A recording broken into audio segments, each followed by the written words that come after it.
ركز معايا في القصه اللي انا هقولها لك دي، وكمل معايا لاخر الفيديو، لان القصه دي ممكن تغير طريقه تفكيرك في الحياه كلها. بيقول لك كان في نسر صغير وقع من فوق الجبل واتربى بالصدفه وسط فراخ. كبر وهو مختلف عنهم في كل حاجه، شكله غير، طريقته غير، تفكيره مختلف عنهم.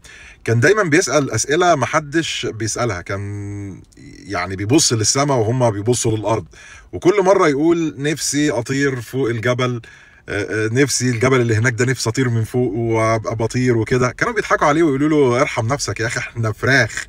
احنا فراخ مش نسور. وفي كل مره كانوا بيتريقوا عليه، كان الحلم اللي جواه الصغير بيكبر. كان حاسس ان في حاجه ناقصاه، في حاجه جواه بتقول له انت مش منهم. وفي يوم شاف نسر بيطير في السماء، وقف مكانه مبهور، واو ايه ده؟ وقال لنفسه هو ليه انا مش هناك؟ هو ليه يعني انا ما اطيرش وانبسط وابقى كده؟ وبعد كده فضل ايه، لقى الفرخه اللي جنبه على طول بتقول له سيبك من الهبل ده احنا هنا عايشين في الدنيا تمام، بناكل وبنشرب يعني صباح الفل. بس هو ما سكتش، بدأ يحاول يحرك جناحاته. وقع، حاول يطير مره، وقع، حاول يطير الثالثه، وقع، حاول يطير الرابعه، وقع، لحد ما قدر. وكل مره كان هو بيحاول كانوا بيضحكوا عليه ويقولوا له لا حول ولا قوه الا بالله ده اتجنن.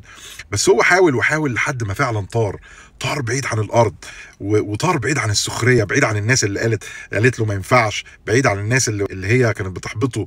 وقتها فهم انك لما تبقى مختلف ده مش عيب، دي اشاره انك ناسر وسط فراخ.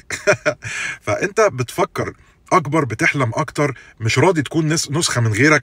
يعني ركز معايا جدا في الكلام ده. احيانا المشكله مش فيك، المشكله في الدايره اللي حواليك، نفس الناس، نفس الجمل، نفس الطاقه السلبيه كل يوم. صاحبك اللي دايما يقول لك وانت فاكر نفسك هتنجح، اللي بيضحك لما تقول عندك حلم، واللي بيقول لك لما يا عم خليك عيش عيشه الكلام ده كله.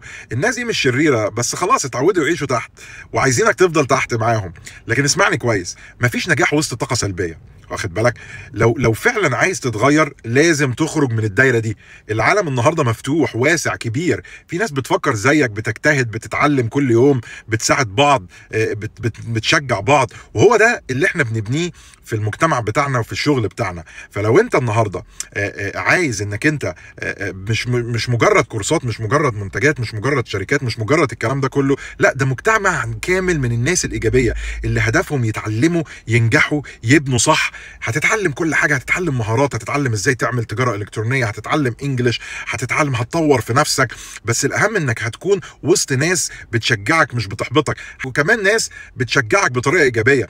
يعني بتقول لك لو بتعمل حاجه مش تمام يقول لك لا بص خلي بالك ده مش تمام، مش تطبيل، مش اللي انت عايز تسمعه، لكن توجيه وتعلم. لكنك لو فضلت في نفس الدايره هتفضل نفس الشخص. لو انت مهتم تكون جزء مننا، ولو مهتم تكون جزء من مجتمعنا الايجابي ومن الشغل بتاعنا، وتقدر فعلا بجد تحقق، ما تخافش تكون مختلف، لان التغيير دايما بيبدا من الناس اللي بتفكر مختلف. اتعلم، طور نفسك، اتحرر من دايره الناس اللي مش شايفه ابعد من رجليها.